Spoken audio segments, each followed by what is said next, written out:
La paracha de Lech Lecha débute avec l'ordre d'Hachem adressé à Abraham de quitter sa terre natale. Et c'est en ces termes que commence notre paracha. Lech Lecha, va pour toi, me'artsecha, du pays dans lequel tu te trouves, umi moladetecha, et de ta terre natale, umi bet avicha, et de la maison de ton père. Donc tu vas quitter tous ces endroits pour aller El haaretz asher areka, vers la terre que je te montrerai, que je t'indiquerai. D'un point de vue de la logique, il est évident que lorsqu'un individu se trouve dans un environnement qui est négatif, voire même dans le cas d'Abraham qui est carrément hostile, puisqu'on sait que selon le Midrash, qu'Abraham a été jeté quelque temps plus tôt dans la fournaise ardente par le roi Nimrod, qui était un roi idolâtre, et qui, lorsqu'il a vu qu'Abraham refusait de se soumettre à l'idolâtrie, l'a jeté dans un feu dans le but de le tuer. Alors Abraham va être miraculeusement sauvé de cet événement, et entre parenthèses, ce n'est pas le cas de son frère Haran, qui lui va aussi être jeté et va être brûlé. Et ensuite, donc, vient cet ordre d'Hachem de quitter le lieu dans lequel il se trouve. Donc c'est évident que dans ces conditions, il est préférable de quitter l'endroit dans lequel il se trouve. Mais Bezrat Hashem, on va essayer aujourd'hui d'expliquer un peu plus en profondeur quelle est l'importance de la spiritualité qui nous entoure et des différences qu'il peut y avoir d'un point de vue spirituel lorsqu'on passe d'un endroit à un autre. Et pour introduire ce sujet, on va rappeler l'un des fondements de la Kabbalah qui est la faute d'Adam Arishon. Adam Arishon, le premier homme, lorsqu'il est créé, n'est pas en chair et en os comme nous. C'est un être totalement spirituel qui se trouve dans les sphères célestes, dans les mondes supérieurs, à des niveaux qui sont pour nous inimaginables. Adam Arishon, lorsqu'il est créé, contient en lui uniquement les âmes du peuple d'Israël. Et lorsqu'il est créé, puisque c'est un vendredi, il sait que lorsque Shabbat va rentrer, et c'est d'ailleurs ce qui se passe jusqu'à nos jours, tous les Shabbats, tous les mondes spirituels vont monter de niveau. Et lui-même, Adam Arishon, puisqu'il est à ce moment-là spirituel, lui aussi va arriver, comme on pourrait dire, passer de classe. Il va monter à un niveau qui est plus élevé. Et c'est lorsqu'il entend les appels à l'aide du serpent, du Nachash, celui qui en fait comprend en lui les âmes des 70 nations et qui se trouve à un niveau qui est inférieur à celui d'Adam Arishon, qu'Adam Arishon va vouloir l'aider et le faire monter avec lui. Sauf que finalement, c'est l'inverse qui va se produire, puisque Adam Arishon, au lieu de monter avec le serpent, c'est finalement le serpent qui va le tirer vers le bas, et Adam Arishon va donc faire rentrer en lui les âmes de toutes les nations et dégringoler pour se matérialiser dans le monde dans lequel nous nous trouvons. Ce mélange des âmes qui va être provoqué par la faute d'Adam Arishon, on peut le retrouver en fait dans chaque élément de la création. Et tout le but de notre venue dans ce monde est de procéder à une séparation entre les étincelles de sainteté, donc les parties positives, les parties spirituelles positives qui se trouvent dans chaque élément de la nature, avec les autres étincelles qui elles sont négatives, et de faire une séparation entre les deux pour ramener le positif vers sa source spirituelle. Et en fait, par chacune de nos actions, même les plus banales de la vie de tous les jours, de manière consciente ou inconsciente, nous faisons cette séparation entre les étincelles de sainteté. Et le meilleur exemple pour cela, c'est dans le cadre de l'alimentation. On voit que lorsqu'on a un fruit devant soi, on va d'abord enlever son écorce. Parfois, il faudra même également enlever son noyau, et c'est seulement à ce moment-là qu'on pourra manger ce fruit. Donc on voit déjà qu'il y a eu un premier travail de séparation. On a retiré l'écorce et le noyau du fruit pour pouvoir l'intégrer en nous et le manger. Ensuite, notre corps également va faire une deuxième séparation, puisque le corps va garder de cet aliment les parties qui sont bonnes, qui sont positives pour lui, et va éjecter les déchets, les parties qui sont inutiles. Donc on voit qu'il va y avoir une séparation à 2 niveaux. Et en fait également, en fonction du nombre de séparations qu'on doit faire pour un aliment, on peut également comprendre quel va être son niveau spirituel. Puisque pour reprendre l'exemple des fruits et des légumes, on voit qu'il y a certains fruits qu'on peut manger comme ça, directement, avec leur peau. En revanche, il y en a d'autres pour lesquels il va falloir retirer seulement une épluchure et on pourra ensuite les manger. Pour d'autres, il faudra retirer seulement un noyau. Certains auront également une épluchure et un noyau. On verra que plutôt dans le domaine des légumes, certains d'entre eux ne sont consommables seulement après avoir été cuits. Et si on prend l'exemple de la viande, on voit que pour pouvoir la consommer, alors là le processus de séparation est beaucoup plus important. Il va falloir commencer par choisir une espèce qui va être cachère, ensuite procéder à la shrita, à l'abattement rituel. Ensuite cette viande, il y a une partie qu'on peut consommer, mais il y a également certaines parties de la viande qu'on ne peut pas consommer. Dans la partie qu'on peut consommer, il va falloir ensuite procéder à la cachérisation de cette viande. Cette viande ne peut pas être consommée telle qu'elle, il faut alors la cuire, et c'est seulement à ce moment-là qu'on pourra la consommer. Et même lorsqu'on la consomme, on voit qu'une fois dans notre assiette, dans la plupart des viandes, il y a des parties qu'on peut manger, mais d'autres également qu'il va falloir laisser de côté. Et une fois intégrée en nous, cette viande donc va de nouveau subir la séparation à laquelle le corps va procéder. Donc on voit que pour chaque élément de la nature, et l'alimentation n'est qu'un exemple parmi tant d'autres, on procède à une séparation. Cette séparation qui est physique a également des répercussions d'un point de vue spirituel.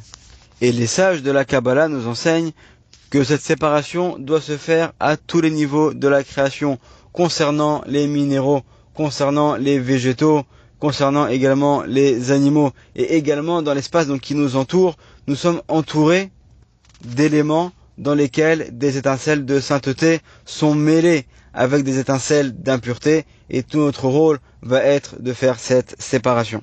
Alors on avait cité l'alimentation, mais le moyen le plus efficace pour faire cette séparation des étincelles de sainteté, c'est par l'étude de la Torah, et par les paroles qui vont sortir de notre bouche de manière automatique, nous permettront autour de nous d'apporter un flux de spiritualité et de faire cette séparation. Après cette introduction sur ce sujet très largement abordé par la Kabbalah, nous allons rapporter les paroles du Ben Ishraï dans son livre Birkat Hareach, qui est ce fameux livre que j'ai mentionné à plusieurs reprises, qui a été trouvé tout récemment à Bagdad par les soldats américains et qui, Baruch Hashem, il y a quelques années, a pu être imprimé. Et dans son commentaire sur la paracha de Lech Lecha, le Ben Ishraï va rapporter une histoire qui est également citée dans un autre livre qu'il a écrit qui s'appelle Od Yosef Rai, également dans la paracha de Lech Lecha. Le Ben Ishraï nous rapporte l'histoire d'un rabbin qui était un maître en Kabbalah et qui se trouvait donc dans un certain pays, et finalement, suite à une accusation mensongère, va être condamné à devoir être en prison durant une période d'1 mois. Et alors que ce Rav, qui était innocent, se retrouve donc en prison, mêlé avec des brigands, avec des assassins, avec différentes personnes qui ont pu commettre des crimes, le responsable de la prison va lui infliger un traitement particulièrement difficile, bien plus dur que celui qui est appliqué pour les autres détenus de la prison. Ce Rav va être enfermé dans une cellule individuelle de laquelle il n'a pas le droit de sortir. Il est constamment gardé, il n'est en contact avec aucun autre prisonnier, et un garde va se trouver devant la porte de cette cellule pour empêcher le moindre contact entre ce Rav et l'extérieur. La première nuit où ce Rav va se trouver dans cette prison, il va même pas réussir à s'endormir. Il se pose la question, quelles sont mes erreurs? Quelle erreur j'ai pu commettre? Quelles sont mes fautes pour que je subisse un tel châtiment? Et il se pose également la question, pourquoi est-ce qu'il a été condamné et accusé à tort? Et pourquoi est-ce que du ciel on a décidé qu'il serait puni pendant une période de 30 jours? Et donc, au cours de cette période-là, puisqu'il n'a finalement aucune possibilité de faire quoi que ce soit, il va passer son temps à s'adonner à l'étude de la Torah, puisque Baruch Hashem, on parle ici d'un Rav d'un très haut niveau qui connaît par cœur de très nombreux ouvrages, et donc il va réussir tout seul à passer son temps du matin au soir et quasiment jour et nuit à étudier pour lui-même. Et puisque c'est un grand kabbaliste, un grand Mekoubal, il peut également étudier les secrets de la Torah et de la Kabbalah. Et donc, une fois que les 30 jours se terminent, finalement, on découvre que cette accusation avait été mensongère, le Rav est totalement innocenté et donc il va pouvoir sortir de prison. Et là, donc, il est véritablement dans une position de remise en question. Il ne comprend pas pourquoi est-ce qu'il a dû subir cette terrible épreuve. Et donc, le soir même, alors qu'il rentre chez lui, il est épuisé et donc il va s'endormir. Et là, il fait un rêve très intéressant. Dans son rêve, il se voit lui-même en train de marcher seul dans le désert. Et là, voilà qu'il va rencontrer un vieillard, mais qui est vraiment magnifique. Il n'arrive pas à comprendre, est-ce que vraiment c'est un vieillard, est-ce que c'est un autre grand rave, ou peut-être que c'est un ange. Ça paraît vraiment comme étant un homme quasiment, on pourrait dire, spirituel. Et donc là, le rave va aller voir ce vieillard et va lui dire, s'il te plaît, je vois que tu es un grand personnage, donc explique-moi quelle erreur j'ai pu faire pour être puni de cette manière-là et être enfermé en prison pendant 30 jours. Et là, le vieillard lui dit, mais regarde, si tu veux savoir quelle est la raison, mais tourne-toi et tu verras derrière toi ce qui va arriver. Et là, voilà que le rave se retourne et il voit 3 carrosses magnifiques dans lesquelles se trouvent des dizaines et des dizaines d'enfants, des enfants qui sont magnifiques. Lorsqu'on les regarde, on voit vraiment l'innocence sur leur visage. Et là, le vieillard lui dit, c'est pour pouvoir sauver ces enfants que tu as été jeté dans cette prison durant 30 jours. Pourquoi ? Parce qu'en fait, dans les murs, dans les briques de cette cellule dans laquelle tu te trouvais, il y avait également là-bas des étincelles de sainteté qui étaient prisonnières des forces négatives. Et c'est grâce à toi, grâce au fait que tu as été emprisonné dans cet endroit et que, au cours de cette période, tu t'es adonné jour et nuit à l'étude de la Torah et en particulier des secrets de la Torah, que tu as permis, grâce à ton étude, de pouvoir libérer toutes ces âmes, toutes ces étincelles de sainteté spirituelle qui étaient prisonnières. Et c'est la raison pour laquelle du ciel, il n'y avait pas d'autres personnages à part toi qui pouvaient réussir à accomplir ce travail de cette manière-là. Et donc, grâce à toi, grâce à ton étude, tu as permis d'accomplir une chose qui est vraiment extraordinaire. Tu as permis à ces étincelles de sainteté qui étaient prisonnières là-bas d'être libérées. Surtout que avant toi, dans cette cellule, se trouvaient des prisonniers, des personnes assassins qui ont commis des actes inhumains et qui ont ajouté de l'impureté sur ces âmes qui étaient des âmes pures de spiritualité. Donc elles se trouvaient dans une grande détresse et elles n'attendaient plus que toi qui viennes les délivrer. Et ces âmes, elles avaient également un lien avec chacune des parties de ton âme. On sait que dans l'âme qui se trouve dans le corps de la personne, il y a 3 niveaux qu'on appelle du bas vers le haut, Nefesh, Ruach et Neshama. Et donc en fait, au cours des 10 premiers jours, tu as pu libérer toutes les étincelles qui sont en rapport, qui ont un lien avec ton Nefesh. Ensuite, au cours des 10 jours suivants, tu as libéré les étincelles d'âme qui ont un lien avec le Ruach de ta Neshama. Et enfin, au cours des 10 derniers jours, tu as pu libérer ceux qui ont un lien avec ta Neshama. Et c'est la raison pour laquelle cet emprisonnement a duré 30 jours. Et maintenant, toutes ces étincelles de sainteté sont considérées pour toi comme étant tes enfants. Tu es comme un papa pour eux qui est venu, qui leur a permis de renaître et d'être libérés de la situation dans laquelle elles se trouvaient. Et dans le monde physique dans lequel nous nous trouvons, il aurait été impossible de donner la vie à tellement d'enfants. Mais d'un point de vue spirituel, toutes ces âmes sont considérées comme étant tes enfants. Et là, donc, le Rav, qui avait été emprisonné, a compris l'importance de l'action qu'il avait fait. Compris pourquoi est-ce qu'en fait, Hachem avait décidé de le placer, lui spécifiquement, et dans cet endroit-là. Et pourquoi est-ce qu'il avait eu des conditions de détention tellement difficiles. Pourquoi est-ce qu'il avait été accusé, à tort, d'avoir commis quelque chose et qu'il avait dû en subir les conséquences.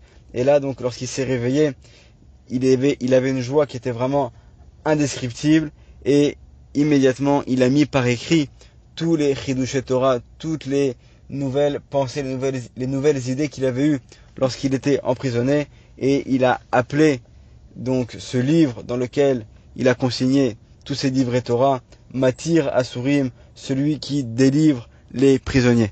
Dans le livre biographique qui a été édité par la Yeshiva de Ahavat Shalom à Jérusalem, cette histoire est mentionnée, et là-bas il est dit qu'en fait le Ben Ishraï, même s'il ne l'a pas révélé, il parle en fait de lui-même, et tous ces événements qu'il a racontés dans cette histoire sont en fait des événements qui lui sont arrivés à lui-même. Et donc c'est la raison pour laquelle il a pu raconter avec tellement de détails.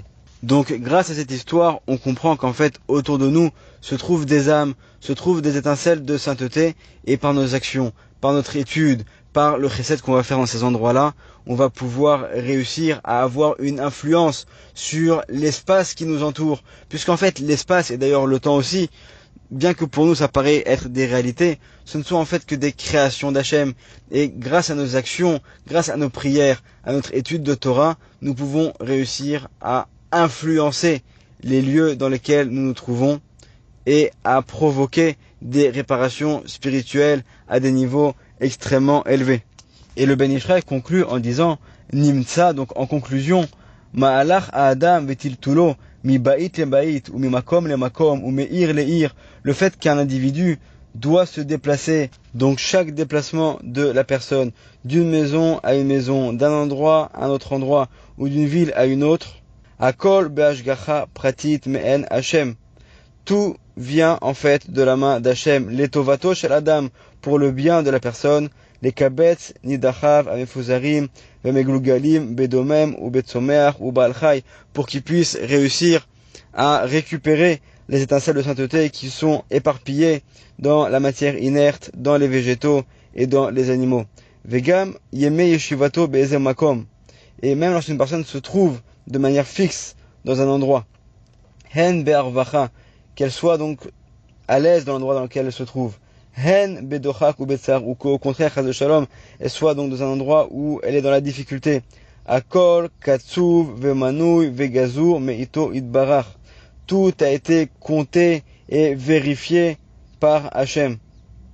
Kede sipuk tzorche anefesh besidur nitzotze kedusha, pour permettre que son âme puisse recevoir ce dont elle a besoin en ce qui concerne les étincelles de sainteté. Ve'afilu pesia achat yetera ena alchinam, et même un pas de plus n'est pas pour rien. Ve'afilu akevato sha achat gamken ena bemikre, et même lorsqu'une personne va être bloquée dans un endroit une heure de plus, ce n'est pas un hasard. Et là, akol lefi cheshbon mashat tzarich le sidur vegeula shel nitzotze neshamot kedoshot, tout a été comptabilisé afin de permettre la libération des étincelles de sainteté. Vekaasher timtsa bemase aniskar d'avoir pelé echayu asibot mezumanot letzorech aïnyan.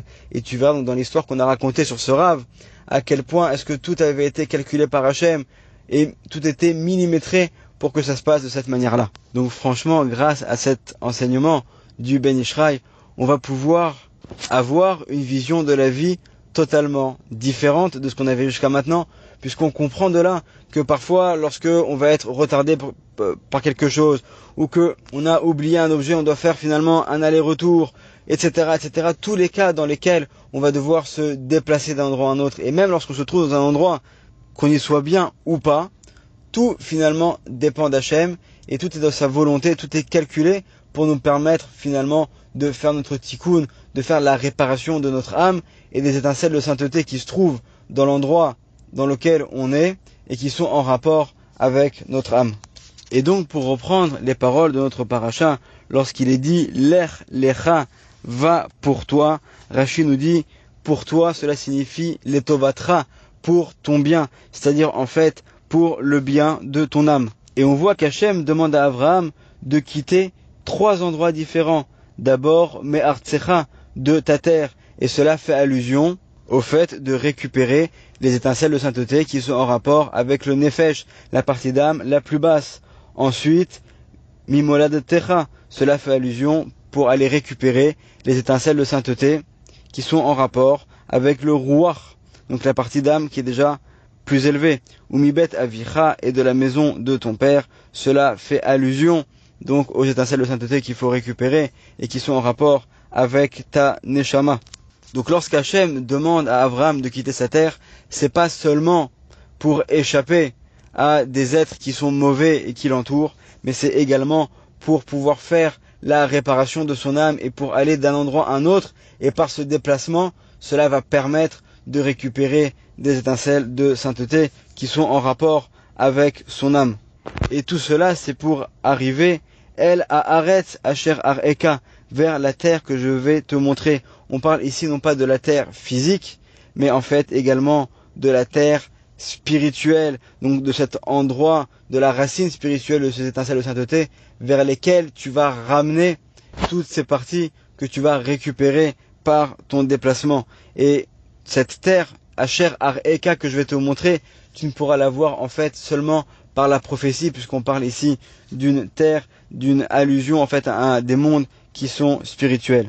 Et ensuite, Hachem va continuer et va bénir Abraham en lui disant Ve'esecha legol gadol, et je ferai de toi un grand peuple. C'est-à-dire tu vas avoir en fait beaucoup d'enfants. À quels enfants on fait allusion? Pas seulement aux enfants matériels, physiques. Bien évidemment que Abraham a eu des milliards d'enfants dans sa descendance, si on prend son arbre généalogique depuis le début et jusqu'à nos jours. Mais là, en fait, on parle également des enfants spirituels, de ces âmes qui sont prisonnières et que Abraham va libérer, comme a pu le voir le Ben Ishraï dans le rêve qu'il a fait, où il voit des carrosses entiers remplis d'enfants innocents qui ont enfin été libérés de l'endroit dans lequel il se trouvait. Va avarecha, va agadela shemecha, et donc tu vas être béni et ton nom va être grandi. Le sage nous enseigne que lorsqu'on prend le nom d'une personne, et les avdil également, lorsqu'on prend les noms d'Hachem, on peut également procéder au remplissage, c'est-à-dire en fait les écrire en ajoutant la manière dont les lettres se prononcent. Et donc de cette manière-là, on peut finalement à l'infini remplir des noms, et cela fait allusion à une prospérité également d'un point de vue spirituel, et c'est ce qui est aussi réservé donc pour Abraham. Veheye beracha, et tu auras une bénédiction. Le Ben Ishraï nous dit que le mot Veheye, on pourrait intervertir les lettres et retrouver en fait le nom d'Hachem qui s'écrit le Yud, ensuite le He, ensuite le Vav et ensuite le He. C'est-à-dire que finalement, Abraham va réussir à se connecter avec l'un des noms d'Hachem les plus élevés, celui donc de Yudke, Vavke, qui représente le Chesed, qui représente la miséricorde, et c'est en fait le niveau le plus haut auquel on peut arriver.